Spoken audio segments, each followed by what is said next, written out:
The idea that James is dying and it's the beginning of Jasmine's life never really occurred to me. For me, I always feel that I'm still the same person. That's why I say I'm always Jay. Whether I'm James or Jasmine, I'm always Jay.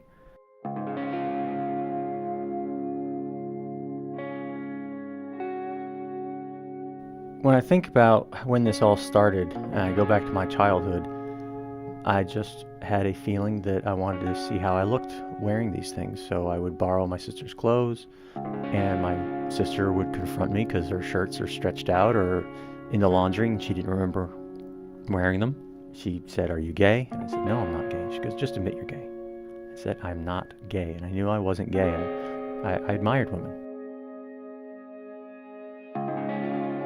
I joined the Navy when I was 20 to be a journalist. I arrived at AFN Keflavik in Iceland in mid-2000. Michelle shows up and I interviewed her one of her first days on the island. What is your very first impression of Iceland? Well, in the airplane flying over, I was looking at the landscape, which was very interesting. Turned to the person beside me and said, "Hey, wake up. We made a mistake. We landed on the moon." He interviewed me. It was my first week in Iceland. And we started dating shortly after. And we were married on TV and radio, broadcasted the entire base, which was great. All right, enough of that over there. Congratulations!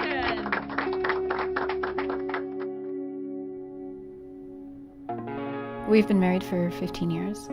And he tried to maintain the honesty throughout the marriage, but obviously we were both young and naive and accepting, so we didn't think that we would end up at this point. Today is officially my last day in the Navy, and we've decided to join the Air Force and become pilots. Yay! It really started to become apparent how much our sex life had diminished. That then led to further discussions and arguments, and this one day in the car she just said, "You need to decide whether or not you're transgender." And I was stunned. And I just remember going, what?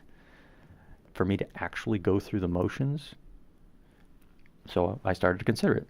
And at that point he decided that he wanted to explore this life, and I said, okay. We were going to actually start working towards a divorce. So I became her roommate. I started to explore crossplay, which is cosplay transitioning over genders. Crossplay is a gateway drug. I was a little worried that I wasn't going to be accepted, that I was going to have some backlash, but there was none of it. The cosplay community really helped me blossom into my womanhood. I'm very nervous about my first day at work. Not everybody knows. They said that the DoD policy is that however I choose to present gender-wise is how they will accept me. So here at Dinfos, I'm an instructor for basic writing and announcing skills. I'm very concerned about how the students might react to it, especially early on, the initial look on my new students' faces. And I just hope it doesn't become too much of a distractor. Discussion is good, and this is part of the military now. So let's start the discussion now. There's never really a solid timeline in anybody's transition. Every transition is a very personal account, and you have to really take stock of yourself and figure out what you want to do, when you want to do it, and how you want to do it. I don't know if I want to go through a full transition.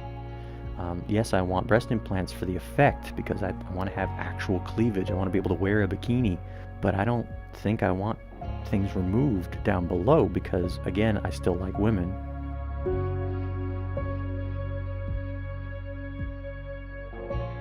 I feel that the loss of her husband, in many respects, is going to be very hard on Michelle. Yes, it is the death of James. It's the loss of a sexual partner. I'm the only family she's got. Well, he's my best friend. You could compare it to the death of a spouse. And there's sadness. There is.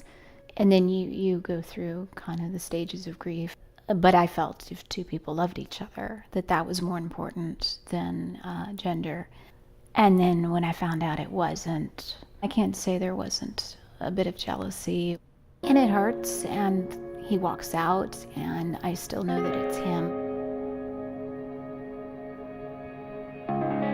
I think it's hard for Michelle to see me changing and see me having fun, but we both realized that we had to live for ourselves. So at some point, no matter what the journey is, you have to say, okay, what's best for both of us? And it kind of gave me the courage to say, well, what about me? Well, I always wanted dance. If there's one thing I could do, that would be dance. So rather than feeling sorry for myself, just develop myself that way and see where that journey takes me. She's coming to an understanding that James isn't going to be around much longer, and that sooner or later it's going to be exclusively Jazmine, and we're building that new friendship as girlfriends rather than husband and wife. Love you. Love you too.